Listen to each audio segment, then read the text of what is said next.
কেউ যদি প্রত্যেক ফরজ নামাজের পরে একবার করে আয়াতুল কুরসি পড়ে, সে জান্নাতে ঢোকার ক্ষেত্রে কোনো বাধা নাই, একটাই বাধা, তার মরণ। লোকটা মরে না, তাই জান্নাতে যায় না, মরলেই জান্নাতি। আল্লাহু আকবার।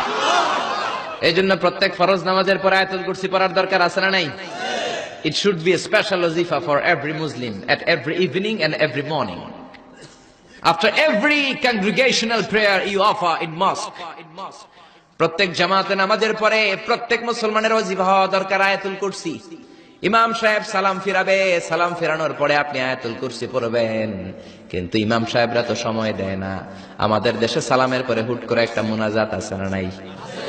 মুনাজাত দিবেন, সমস্যা নাই, কিন্তু আগে তাসবিহ পড়বেন। আমাদের দেশে এরকম আসসালামু আলাইকুম, আসসালামু আলাইকুম রাহমাতুল্লাহ, আমিন, ইয়া আরহামার রাহিম, শেষ। তো আপনি কি চাইলেন আল্লাহর কাছে? কি চাইলেন? আমিন ইয়া আরহামার রাহিমিন।